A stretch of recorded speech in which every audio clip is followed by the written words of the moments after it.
लातों के भूत बातों से नहीं मानते। यह हाल इस वक्त पाकिस्तान का है। पहलगाम आतंकी हमले के बाद भारत ने पाकिस्तान की हेकड़ी निकाल दी।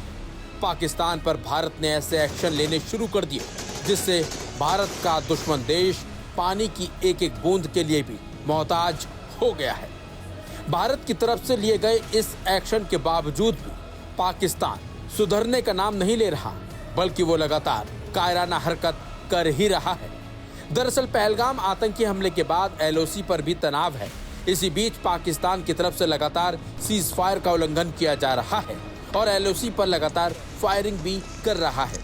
खबर यह है कि शुक्रवार की रात एक बार फिर पाकिस्तानी सेना की ओर से सीज फायर का उल्लंघन किया गया। पाकिस्तानी सेना ने नियंत्रण रेखा पर कई जगहों पर असामान्य छोटे हथियारों से गोलीबारी की। हालांकि भारतीय सेना ने मोर्चा संभाला और जवाबी कार्रवाई की। पहलगाम आतंकी हमले के बाद पाकिस्तान के अंदर घबराहट देखी जा रही है। इस गोलीबारी को भी उसी घबराहट का संकेत माना गया है। LOC पर फरवरी 2021 से संघर्ष विराम समझौता लागू है।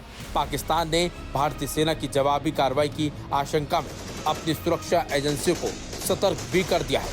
सूत्रों के मुताबिक पाकिस्तानी सेना ने 25-26 अप्रैल की रात अपनी कई चौकियों से बिना किसी उकसावे के छोटे हथियारों से गोलीबारी की है। ये घटना रात भर चलती रही और पाकिस्तान की तरफ से कई स्थानों पर गोलीबारी होती रही।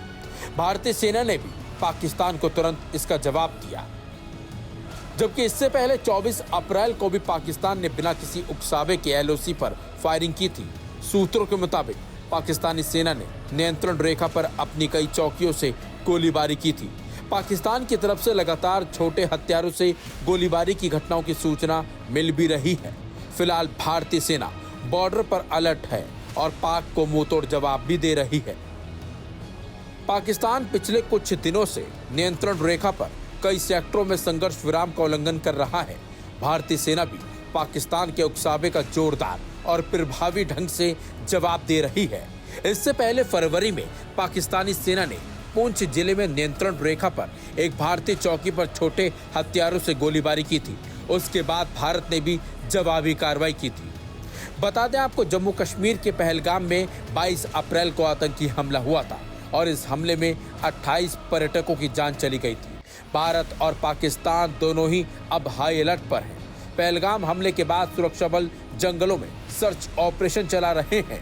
3 संदिग्धों आसिफ फौजी, सुलेमान शाह और अबू तलहा के स्केच जारी कर दिए गए हैं। इनके हमले के पीछे होने का संदेह है। वहीं हमलावरों के बारे में विश्वसनीय सुराग देने वाले को 20 लाख रुपए का नगद इनाम देने की घोषणा कर दी गई है। इस आतंकी घटना के बाद भारत सरकार भी बड़े एक्शन में है, जबकि कश्मीर में आतंकियों के खिलाफ भारतीय सेना ने मोर्चा खोल दिया है। एक एक करके सेना आतंकियों पर ऐसी कार्रवाई कर रही है जिसे वो जिंदगी में कभी भूल भी नहीं पाएंगे।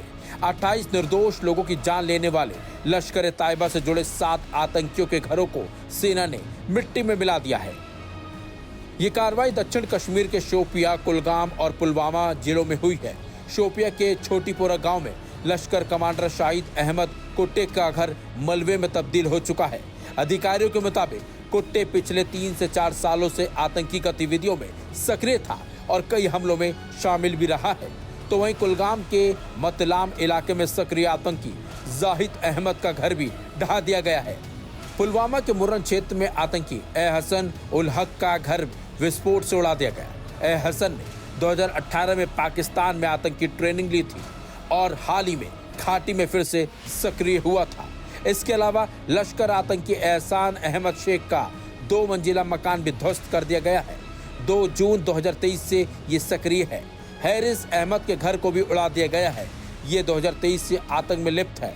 पुलवामा के कच्चीपोरा स्थित घर को विस्फोट से उड़ाया गया है, जबकि इससे पहले गुरुवार को पहलगाम हमले में आतंकी आदिल हुसैन और आसिफ शेख के घर भी विस्फोट से नष्ट कर दिए गए हैं। जानकारी के मुताबिक इन घरों में विस्फोटक सामग्री रखी हुई थी।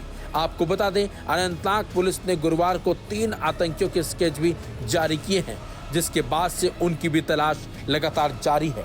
लेकिन जिस तरीके से पहलगाम आतंकी हमले को अंजाम दिया गया, उससे भारत में गुस्सा है और लोग सिर्फ और सिर्फ आतंकियों के खिलाफ सख्त एक्शन की मांग कर रहे हैं, बल्कि लोगों ने साफ कर दिया है कि इनको पनाह देने वाले पाकिस्तान को भी अब खत्म कर दिया जाए। फिलहाल भारत सरकार एक्शन मोड में है और लगातार आतंकियों के खिलाफ भारतीय सेना भी कार्रवाई कर रही है। वहीं आतंकी हमले के बाद भी पर्यटक पहलगाम पहुंच रहे हैं। उनका इस घटना को लेकर क्या कुछ कहना है, वो सुनिए। जिस दिन ये इंसिडेंट हुआ उसी दिन मैं एयरपोर्ट जस्ट लैंड हुआ था। मेरी मुलाकात समीर से हुई थी, जो जिनके थ्रू मैं यहाँ पे बुकिंग किए थी। तो उन्होंने मुझे उस टाइम पे सीधा एयरपोर्ट से हम लोग का प्लान था पहलगाम मिलना, बट ये इंसिडेंट की वजह से हमको पहलगाम तक आने नहीं दिया। हमको श्रीनगर में वो मिले, वहां से फिर हमको बोला कि थोड़ा ऐसा इंसिडेंट हुआ है, कुछ आगे पीछे हो सकता है, तो हम आपको होटल पे नहीं रुकाएंगे, हम हमारे घर पे रुकाएंगे। तो उन्होंने हमको उनके घर लेके गए। उनके घर पे ही थे हम लोग टोटल 6 लोग थे। 6 के 6 लोगों को वो घर पे उनके लेके गया। उनका काफी अच्छे से हमको वहाँ पे खाना रहना वगैरह सब कुछ अच्छे से मिला। देन हमारा प्लान शेड्यूल सिर्फ चेंज हुआ थोड़ा, जिस दिन हमको पहलगाम आना था उस दिन हम लोग नहीं आ पाए, हम लोग आ जाए। उसकी जगह पे हम लोग दूसरी जगह पे लोकेशन साइट सीन्स वगैरह करके आ गए। बट जहां तक मुझे ऐसा लगता है कि कुछ गलत लोगों की वजह से कुछ अच्छे लोगों का नाम खराब हो रहा है। जो लोग यहाँ के नहीं है उनकी वजह से इधर के लोगों का नाम खराब हो रहा है, और वो नहीं होना चाहिए।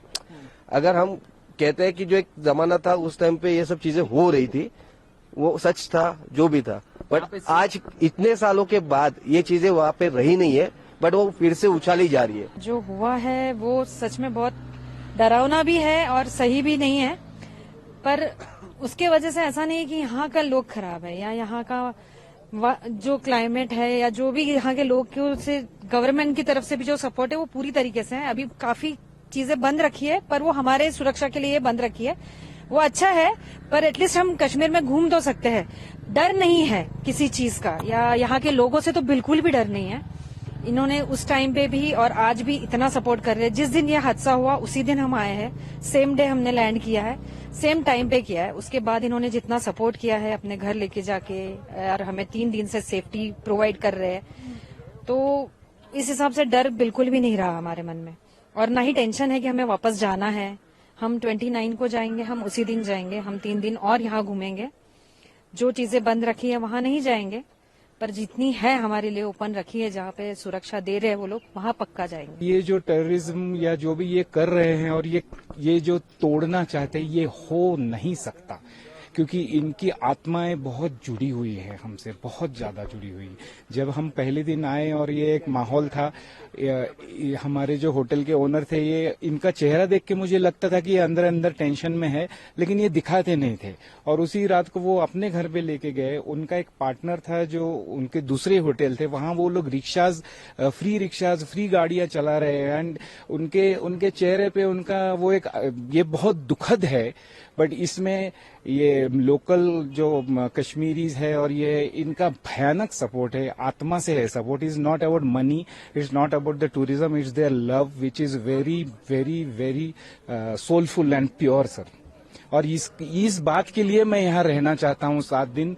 अगर मैं कहीं घूमने भी नहीं जा पाया तो मैं बैठना चाहता हूँ और इनका आत्मा को मैं रिवर्ट करना चाहता हूँ कि हाँ, हम भी आपके जो प्यार है उसको हम लेते हैं और उसको हम जोश के साथ आगे बढ़ाना चाहते हैं। और ये मेरा मैसेज हर किसी एक व्यक्ति के लिए जो यहाँ आना चाहता है, वो बहुत प्यार से इधर पे आए और बहुत प्यार से यहाँ जिए।